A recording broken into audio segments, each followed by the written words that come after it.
Morning, gentlemen. Uh, just trying to put it out there. A couple more of these chicks, these women that I was messing with. All I believe were confidential informants, and all I believe were trying to put me in harm's way.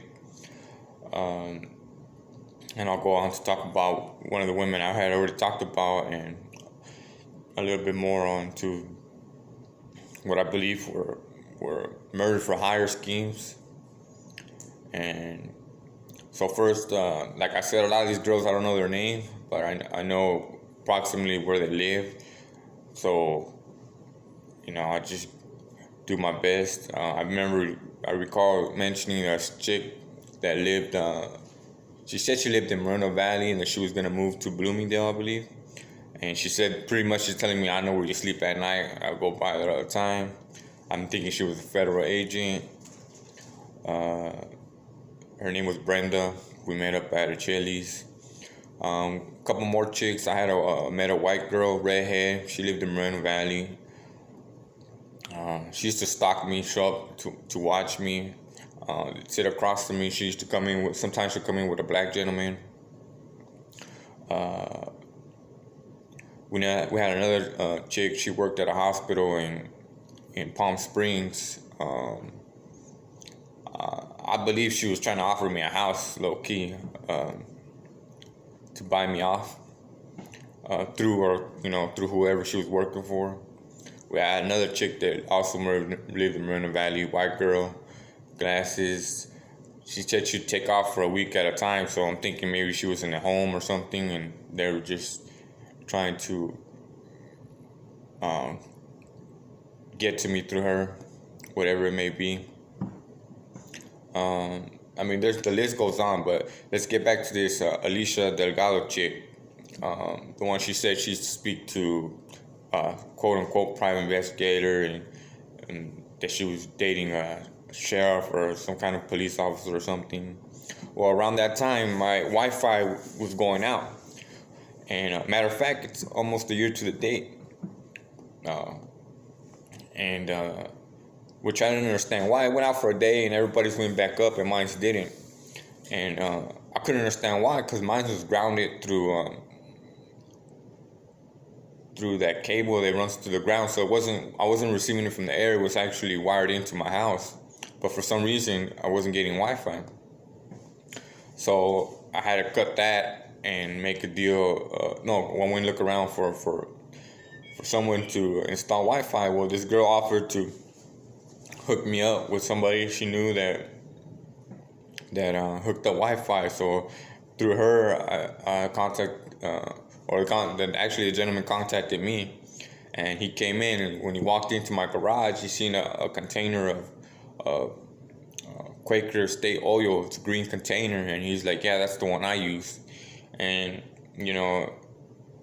everyday conversation that might not mean nothing, but as we progress through the story and people representing the cutter lines and all that stuff, it's a green container, so either he was hired by the COs or he was going to speak for them, or something to that nature.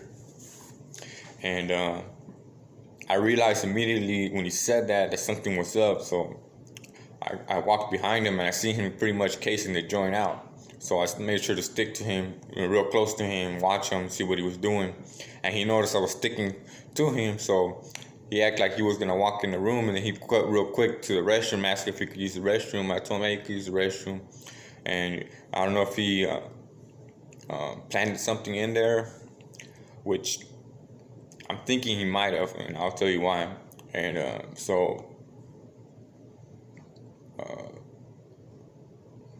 so yeah, he gave me the runaround, trying to shake me, and I'll make sure to follow him, especially because my nieces are there. So I don't know what I don't know this guy. I don't know what he's up to. And now I realize that this can easily have been a murder for hire, and that my nieces were there. And not only were they putting me in danger, they were putting them in danger. And so as I go thinking more and more, I had problems with the Wi-Fi. This guy brings me to over to Fontana, but before speaking to him, I was conversating, asking him. First, he told me he lived in LA. Later on, he tells me that he lived in Barstow. So, his stories weren't matching up, and I realized that, you know, he was getting paid to do something to me, or something. As one of the times I met with him, there was a few guys there, and so first off, it leads me to think like, well, damn it, if these fools got enough money to be cutting Wi-Fi and sending people in, what else are they doing? Are they tapping my family's phones? Yes, they are. Um, if they're so out of control that they're willing to go to all these lengths of saying all the women that I have dealt with in the last 3 years have tried to get some type of information out of me, offer me something, or threaten me. And so obviously I'm surrounded, and by me being surrounded, obviously they're looking into my family members and putting them in danger. If they're so out of control, where they're trying to wipe me out, and I'll go into this more. Uh, what's to say that my family, the kids, my brothers, my sisters, my mom. What's to say that they weren't expendable? That they weren't collateral. That they could easily be made collateral damage, and that's the bottom line. If they're willing to go to these lengths to try to set me up and kill me and get rid of me, well then it's not a far leap just to get rid of the people around me or anybody they think they might know something or heard something. And I'm smiling about it right now because I have no choice to try to smile or just to keep a positive attitude. But the reality of the situation is, this could easily be your family, and you could make the worst mistake ever, but it doesn't mean you deserve to die. And it sure as hell doesn't mean that your family deserves to get put in harm's way, or be under the threat of assassination or murder, or be wiped off this earth.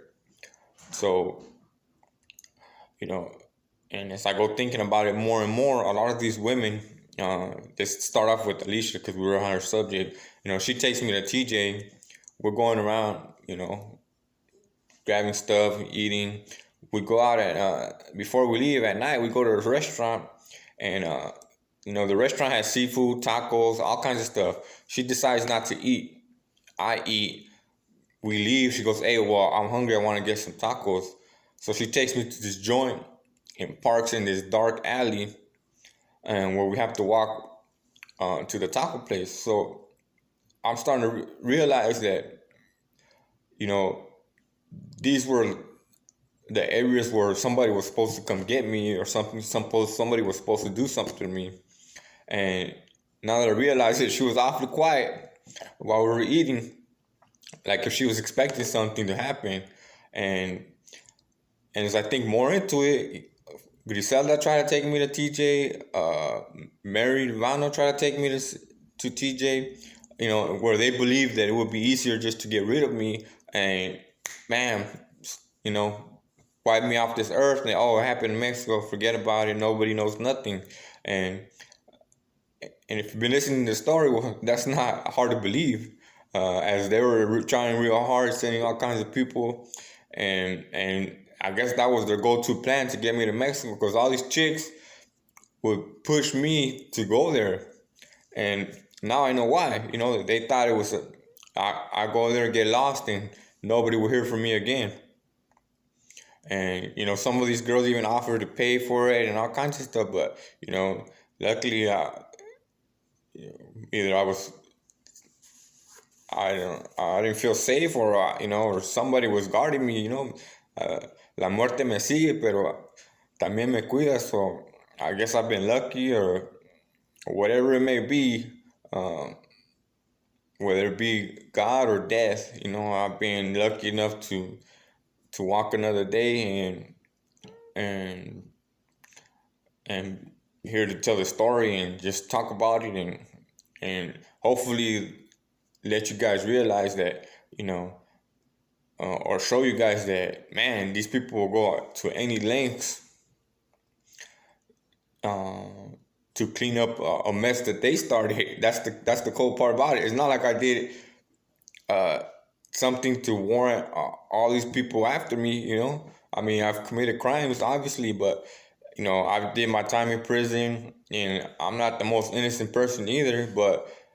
Uh, but to warrant death, to warrant putting all my family in danger, to be tracking them, tracking me, to send all these women after me, well, I'm definitely not I have not committed any crime that warrants that at all. You know, uh, and like I said, this could happen to anybody. You could be from richest family in the world, and one of your sons might do something wrong, or maybe he doesn't do something wrong. Maybe he gets on the wrong person's nerve, and now this shit gets out of control. And the thing is, I don't think that all the governments like that, but in Southern California, they're running some kind of dirty scheme, and fortunately, there's a lead here. Aside from the girls on the streets getting at me, we have the girl pointing out my strange family. We have my strange sister showing up when I was being attacked after I had the murder schemes on the yard, after they OD me on the medication, showing her face there. So all avenues are pointing to her. So either she's in the FBI or has ties and strings to the FBI and the CDC, or her mom, is in law, or also has ties in the DEA or FBI or the CDC, and this is what happens when we let these types of officials get out of hand.